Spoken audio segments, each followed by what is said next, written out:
6. When he stepped down as commander-in-chief, he didn't want to run the country. After 8 years on the battlefield, Washington was more than ready to return home, to Mount Vernon, to his family, to his animals and his crops. Before he stepped back, though, he had some hard-earned wisdom he felt compelled to share with the fledgling nation. So in the summer of 1783, he drafted his circular letter to the states, in which he detailed what he believed it would take for the American experiment to succeed. In many ways, it was a precursor to his famed farewell address 13 years later, a prescient warning to the country of the most likely political pitfalls.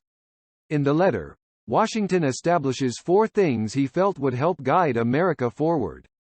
7. He had no biological children, but he was a father figure to many. It's never been definitively established why the Washingtons couldn't conceive. Theories range from George's early bouts with smallpox or tuberculosis to Martha's case of the measles. But when Washington married Martha Custis, a wealthy young widow, he became the legal guardian of her 2 younger children, 4-year-old John Parke Custis, known as Jackie, and 2-year-old Martha Parke Custis, known as Patsy. He was extremely fond of them, and was bereft when 17-year-old Patsy died of an epileptic seizure. As a father figure, he was especially fond of dispensing advice via letters, on everything from education to romance. He nagged his stepson to have more discipline with his studies, and warned his granddaughter against marrying for the wrong reasons. Love is a mighty pretty thing. But like all other delicious things, it is cloying, he wrote, adding that it is too dainty a food to live upon alone. 8. Washington was really into his animals. Washington wasn't just America's first president, he was also its first mule breeder. Mules equals a mix of horse and donkey. Recognizing the value of the mule for farmers, Washington is believed responsible for creating the mule stock that powered American agriculture in the South for generations. And mules weren't the only animals he bred. In addition to many varieties of birds, Washington kept many canine breeds at Mount Vernon, including Dalmatians, English foxhounds, French hounds, greyhounds, Italian greyhounds, mastiffs, Newfoundlands, pointers, spaniels and terriers. A huge dog lover, he selectively bred hunting dogs for speed over the years and gave them endearing names like Sweet Lips, Venus, Trulovy, Taster, Tippler, Drunkard and Madame Moose. 9. Washington was pretty cagey when it came to his religious beliefs.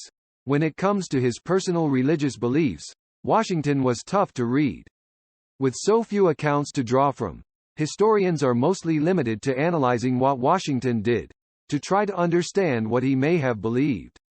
The trouble is, even his most straightforward actions can, at times, appear contradictory.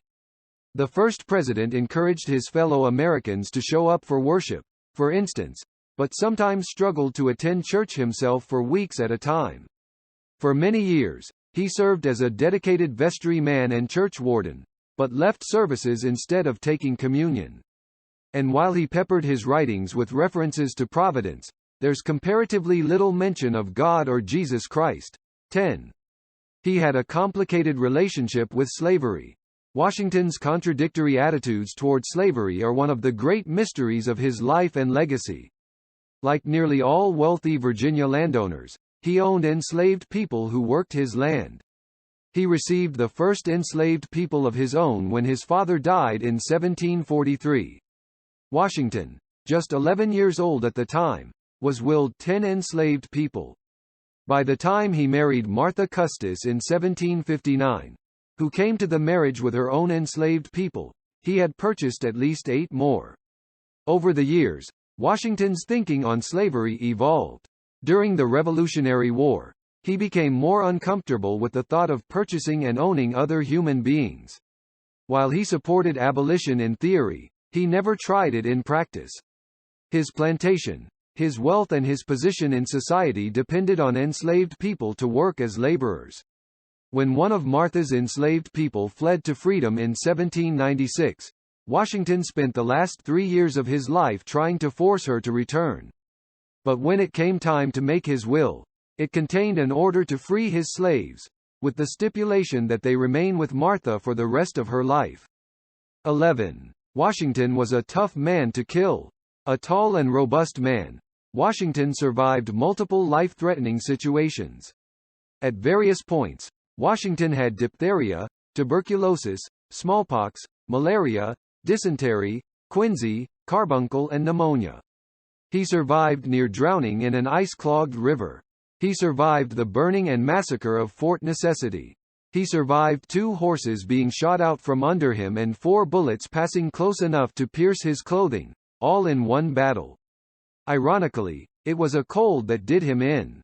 Technically, it was epiglottitis, an infection of the back of the throat that would be curable with antibiotics today. While he lay dying, his doctors effectively tortured him, burning him to remove the sickness and draining him of a full 40% of his blood. Washington was fearful of being buried alive, as he was convinced others in history had been. He directed that his body not be buried for 3 days after his death, just in case.